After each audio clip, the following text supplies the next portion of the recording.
Some movies scare us, but a few leave a lasting scar.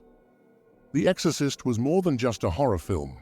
It was a descent into darkness that spilled over into reality. Even before filming began, those involved could feel something unnatural lurking. And by the end, few were untouched by the shadows that seemed to follow them home. This is the story of a curse that still haunts those who dared to bring this nightmare to life. It started with fire, a blaze so intense it swallowed the set whole. One night, the set of The Exorcist erupted in flames, burning everything except one room. Of all places, the flames avoided the one room where the demon was supposed to live. How could it be that only the bedroom remained untouched? Cast and crew were shaken. Whispers of something unnatural began to circulate. Fear took hold. Was it an accident, or had they awoken something? But the fire was only the beginning. Jack McGowan, who played Burke Dennings, died suddenly from pneumonia just days after he completed his work on the film. Soon after, Vasiliki Maliaros, who portrayed Father Karras' ailing mother, also passed. They were both characters who died in the film, and both lives taken in reality. To play a part in The Exorcist was to walk hand in hand with fate. Was this just tragic coincidence, or something far darker?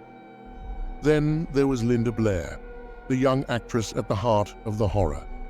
She was only a child, but what she endured would leave scars she'd carry for a lifetime.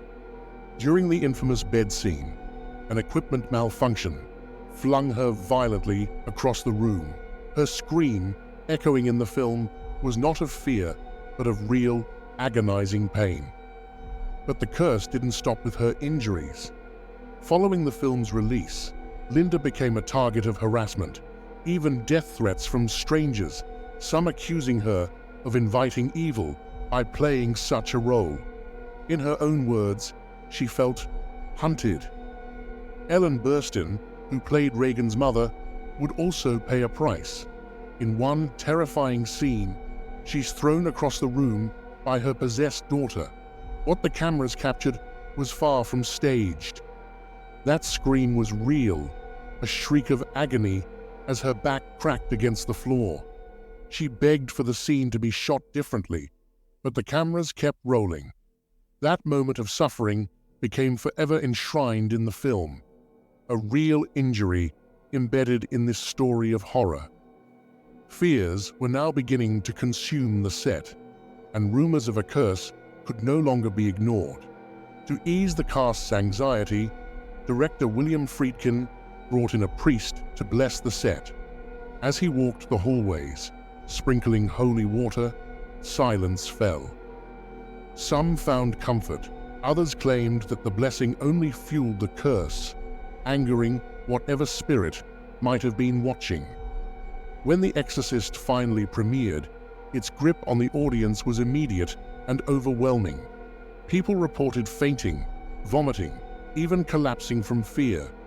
And then, there was the heart attack. One moviegoer in New York was watching the exorcism scene when he suddenly slumped in his seat, lifeless. A heart attack, right there in the theater. From then on, people said that watching The Exorcist was an invitation to darkness. But what about those who created The Exorcist? William Friedkin and writer William Peter Blatty had both courted this darkness, but neither was left unscarred. Blatty would later speak of his unease, confessing that some stories should be left untold. And Friedkin? Some say he never truly escaped the film's grip. He'd brought horror to life, but at what cost? For both men, The Exorcist was no longer just a film. It was a haunting, a chapter they couldn't close. As the final scene was filmed, the cast breathed a collective sigh of relief, but the dread lingered. When they left, many spoke of nightmares, accidents, and illnesses that continued long after the cameras stopped. For some, The Exorcist was not a film they made. but one that marked them, an unshakable shadow. So, was The Exorcist truly cursed? Or was it a combination of fear and coincidence? As each cast member faced their own torment, we're left with questions that linger. Did they awaken something while making The Exorcist, or did they simply shine a light on the darkness already within us? Thank you for joining us on the Haunting Chronicles. If this story kept you up at night, don't forget to like, subscribe, and join us for more chilling tales. And remember, not every story needs to be told.